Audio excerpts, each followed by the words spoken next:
I want to talk about resentment this time. I had a really, really incredible professor in college, and he officiated our wedding. Oh, he was such a good guy. Um, he was a pastor, a very, very wise human being. I mean, he's probably the wisest human being I'd ever met, me and my wife. And he taught a number of relational and communication classes that to this day still have a really profound impact on me.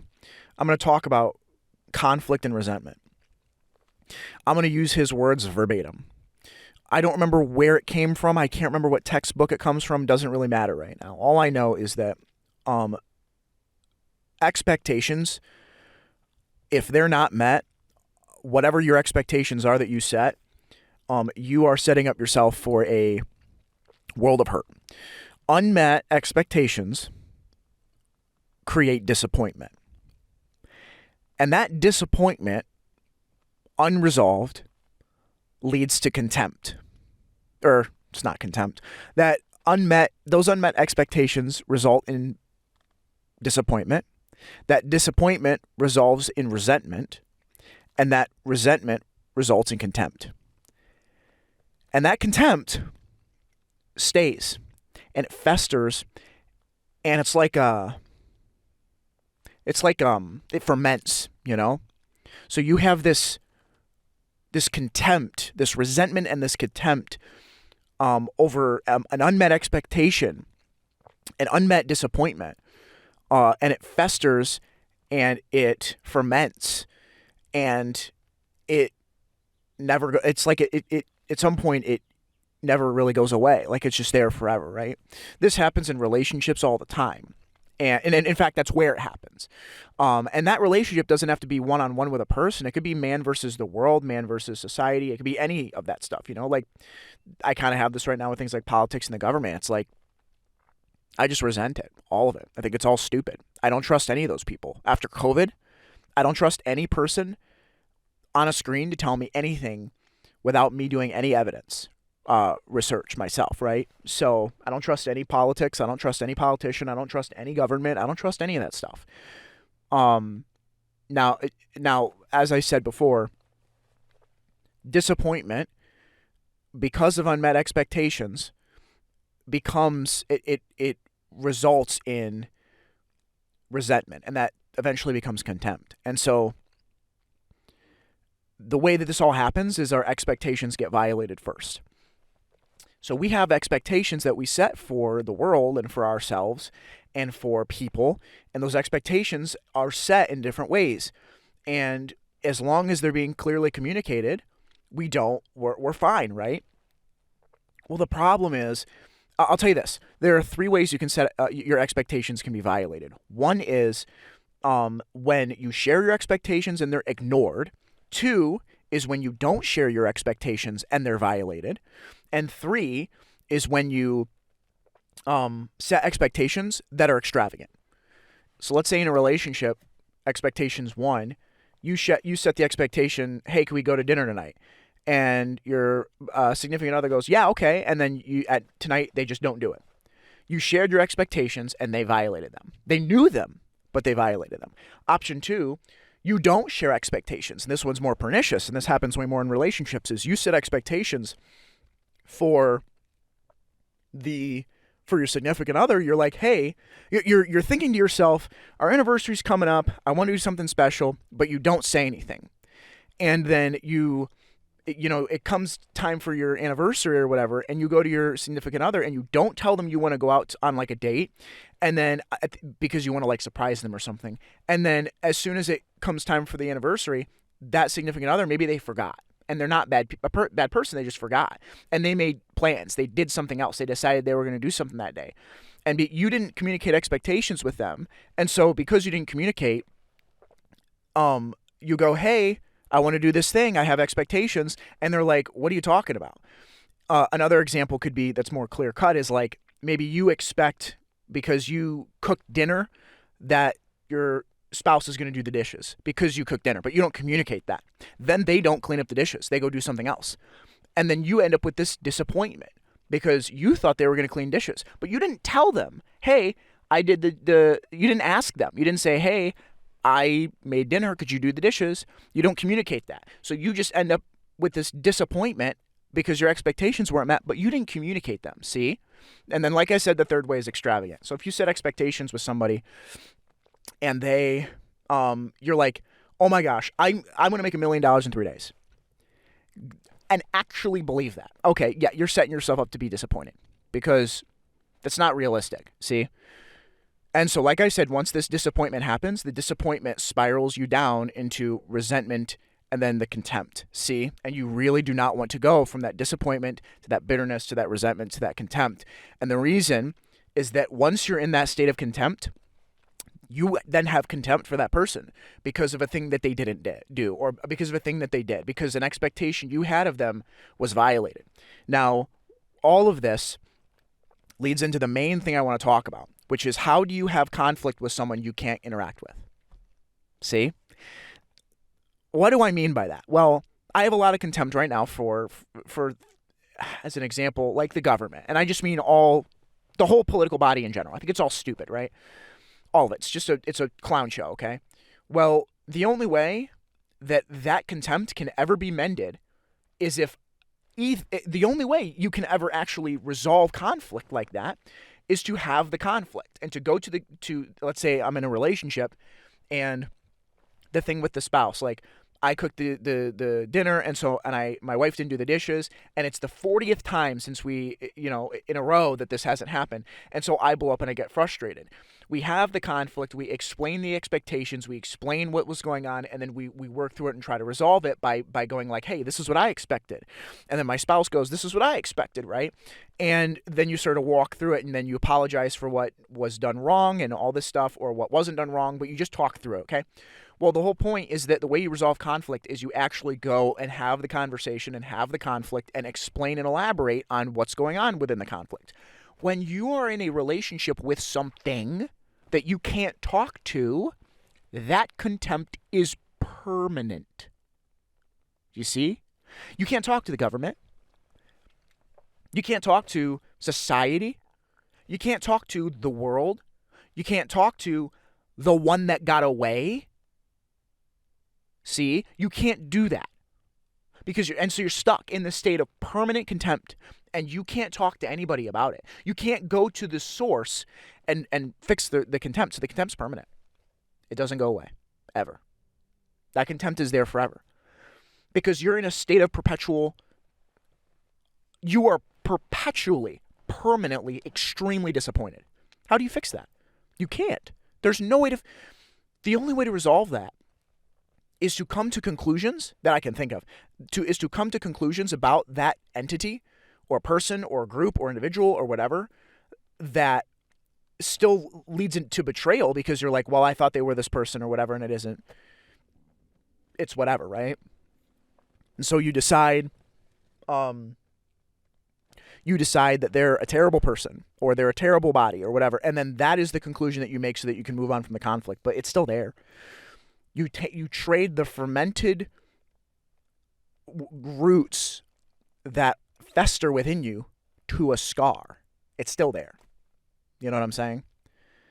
I say this because I have a lot of resentment to things that I can never fix. I have resentment about decisions I've made in the past that I can't fix. Things that I feel like I can never forgive myself for.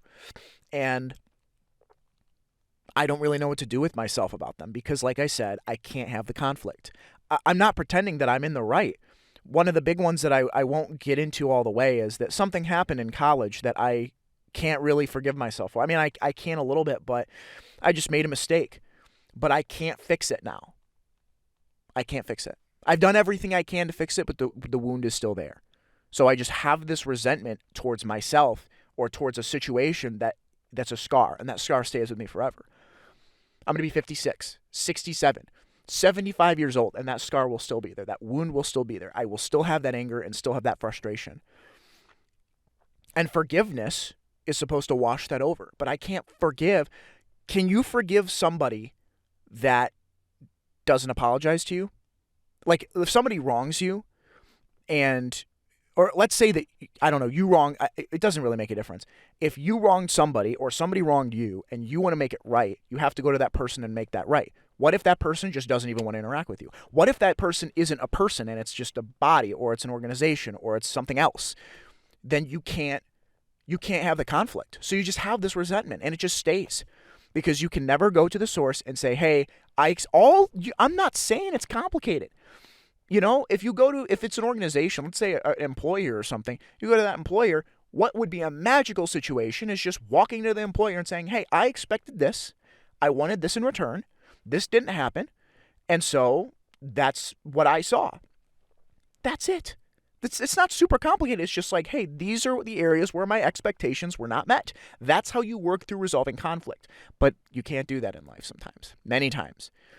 I've been fortunate in some situations to be able to do that, but in some situations in my past, I have not. And I have to live with the consequences of things that are not my fault and the consequences of things that are. And I can't resolve those conflicts. They're permanent forever. I feel like I'm perpetually disappointed in something. And like I said, I can't forgive.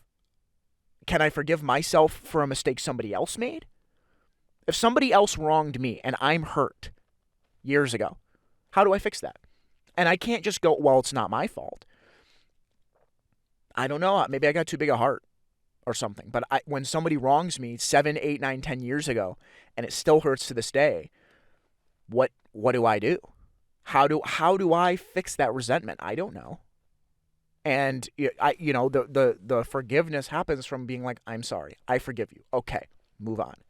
Well, we can't do that. So you're just perpetually in pain. You're just perpetually frustrated and disappointed. It's just like a festering wound. And every couple months or whatever, salt gets poured back into it so it stays open. And eventually you just, by 50, I mean, I would just, if that was my whole life, by 50, I'd be a wreck, because I'm just walking around with all of the resentments that I have as a result of things that are or not my fault, and they're only there because I couldn't fix them myself. See?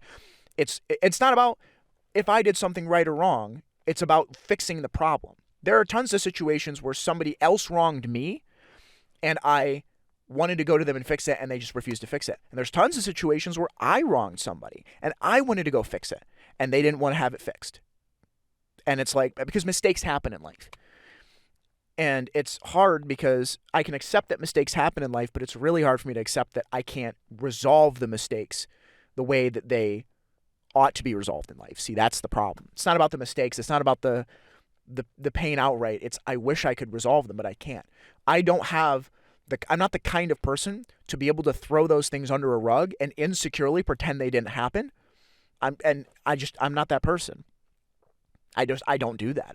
I messed up and other people messed me up, and I choose to live with that every day and just be like, yeah, that's what happened, And so like I was saying about resentment, it's in life, you got to set expectations with people, with communities, with organizations, with employers, with the society, with the world, with the government. Like, we have to set expectations and communicate them. And if they aren't communicated, then remember, any unmet expectations that you set with anything you can't communicate, good luck. There are times where we can't communicate those expectations, and there's times where we can. But I'm just really, I just have a lot of resentment. One thing that I'll elaborate on, and it connects back to one of my last episodes, and then I will be done, is I have a lot of built-up resentment about the fact that confidence not being natural to me is my burden to carry. So, I mean, in high school, the kids walking around that clearly have confidence, or were taught to fake it till they make it when they were 6 or something. But all the kids walking around with confidence. Why don't I have it? What's wrong with me that I don't have that confidence? What got missed? In high school, let's say, that's what I'm thinking. Middle school, that's what I'm thinking. College, that's what I'm thinking. Where I'm like, why am I not that person? And you could even make an argument that it's envy, and maybe that is, and maybe that's wrong. I don't know, but like, there are times in life where I'm like, man, I wish It's not that I want what that person has, like the net outcome of that person. It's not like I'm looking at the person with the Tesla going, I wish I had a Tesla. Like, that's not what it is. It's, I wish I had the internal work. I wish I had the blueprint easily available and readily scalable within myself to become the person that can go earn that Tesla. Something like that, see? And I resent the fact that that's not me. I resent the fact that, like, I was just taught insecurity. Like, I just I just resent that, because I wish instead, like, confidence was something that was there. I essentially got mixed messages as a kid. I got some of it, but not enough of it, not all of it. And so all the things that all the confidence that I have feels like a giant house of cards. And I resent that. I resent that because I thought that, I don't even know what I expected. All I know is, I guess my expectations would be that at a certain point in life, that confidence would either come naturally to me or be easy or something like that. And it just has not happened. And I resent the fact that the kids at high school and college that got it naturally, or had it instilled in them early enough that they were able to build that blueprint from themselves. Like, as an example, I don't know how to put it this way, but like, this is such a stupid example. Like, it's a really dumb example, so don't hold me accountable. But like, I would like to think that a brain surgeon probably believes in himself.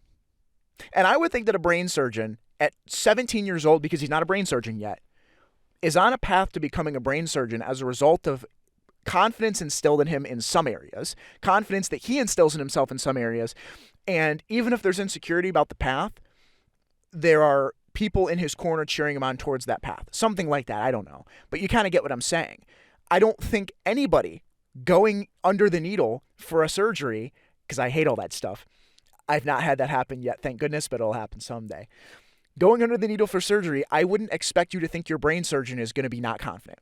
You're not sitting there when the dude's doing brain surgery on you being like, I wonder if he's confident about this. Like, and I'm not talking about the surgery. I'm talking about the confidence that the brain surgeon has within himself to pull it off. You see what I mean?